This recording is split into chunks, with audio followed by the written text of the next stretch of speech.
What's up, my brother?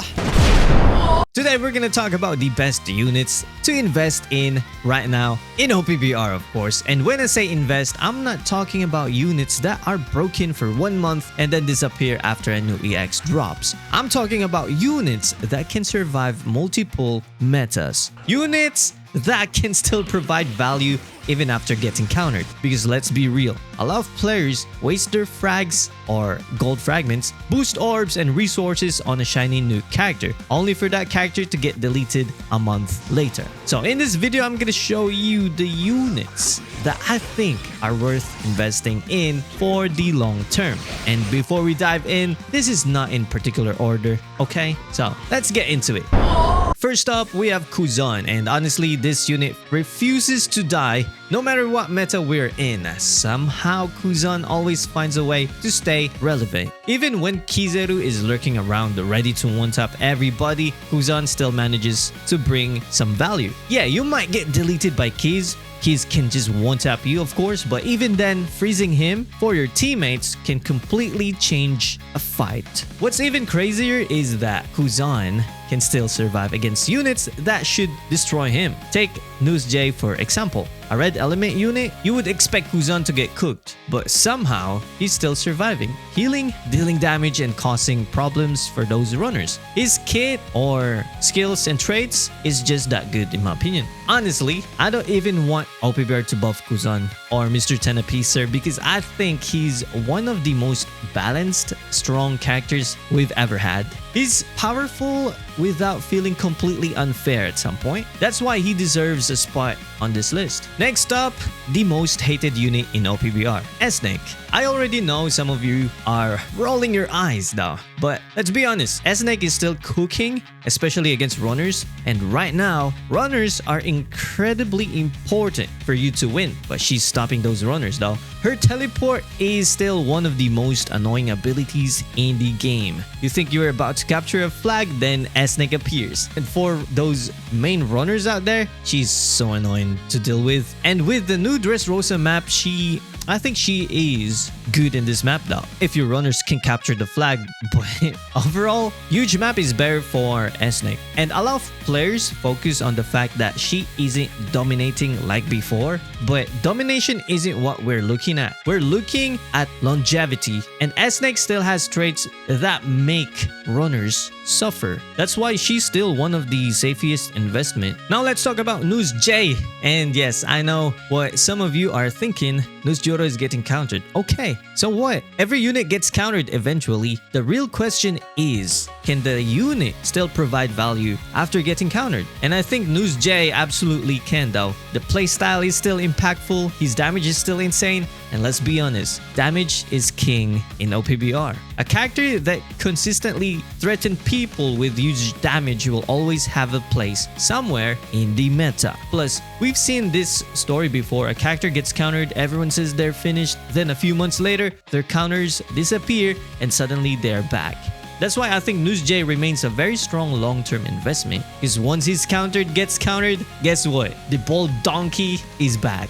Next up is Whitebeard, and yes, Whitebeard is still him. Can he get one tap? Absolutely, but that's not the point. Whitebeard is one of the few defenders that actually feels like a defender. His job isn't to run around getting KO after KO. His job is to waste your time, and he does that extremely well. Even if Whitebeard doesn't kill you, he delays your capture long enough for teammates to arrive and cook up those runners. He already did his job, so it's your teammates' time to do their job. That's why I still believe Whitebeard is one of the best defender in the game. Now let's talk about Siren. I think Siren is one of the most underrated long-term units right now. A lot of people see his counters and think that Siren is not that good anymore, or Siren is having a hard time out there. But you know what? This is a perspective of a runner main. Every time I fight a good Siren player, it's annoying. Like, genuinely annoying. The teleport, survivability, and the ability to stop runners, that is too annoying for me. The defender-runner hybrid role, all of that gives Siren long-term value in my opinion.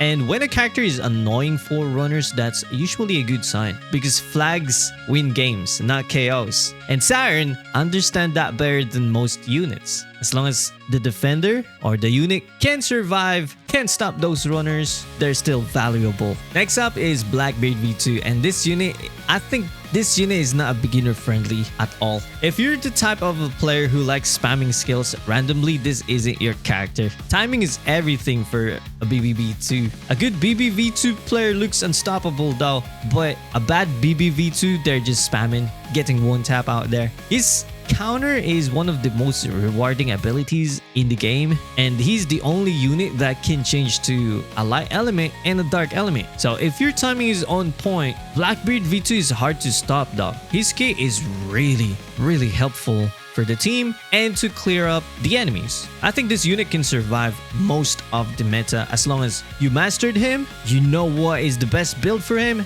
BBV2 will cook up. Now let's move into some Bountifest units, and honestly this too surprises me. So the first is Kuma and Bonney. This unit has one of the best Bountifest kits we've seen in a long time. Kuma can teleport, Bonney can pressure runners, and having two different forms gives you flexibility that most units don't have. The runner killing trait alone make them valuable. As long as runner exists in OPBR, this unit probably have a job, and that makes them a very safe investment. Next is Egghead Chopper. This monster raccoon is ridiculous. The damage output is insane. The healing or the HP recovery is still good. Survivability is still good. Everything about this unit feels crazy at some point. Now, obviously he isn't unbeatable, but in the current meta, he feels way stronger than a normal Bountifest unit. And honestly, sometimes he feels closer to an EX, and that's exactly why he's on this list. Now,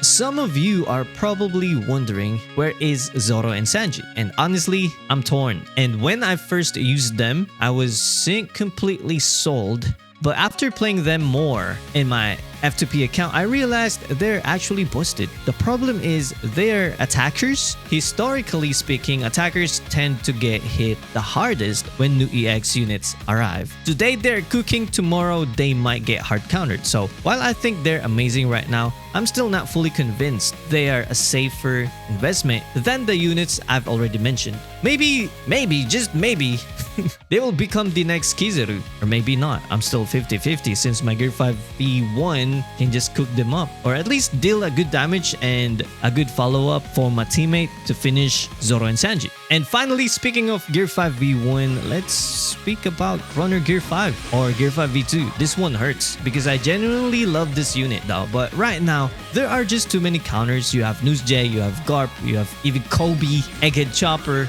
Kubo, Esnake, and plenty more. Can Gear 5 still cook? Absolutely, but you need to work way harder than before since there's a lot of counters. As a Gear 5 V2 main based on my experience, yeah, he is good right now. But will he be good in the long term? Well, if Mr. Tenapi decided to take out Nusjuro, then he might be good. But again, there are still counters out there. And when we're talking about investing resources, I think it's safer to wait for a future Gear 5 version rather than going all in right now for Gear 5 V2. So those are my picks for the best long-term investment in OPBR. But here's the thing, the best investment isn't always the strongest unit. Sometimes it's the unit you genuinely enjoy playing. For example, recently I've been having a lot of fun using the old Gear 5, the Gear 5 V1. Not because he's broken, but because he gets buffed, yeah, and the buff is so mid, but I learned how to play him. Learning his playstyle feels rewarding at some point. Figuring out what works and what doesn't work is kind of satisfying for me. And how to maximize his strengths, that's what makes a character fun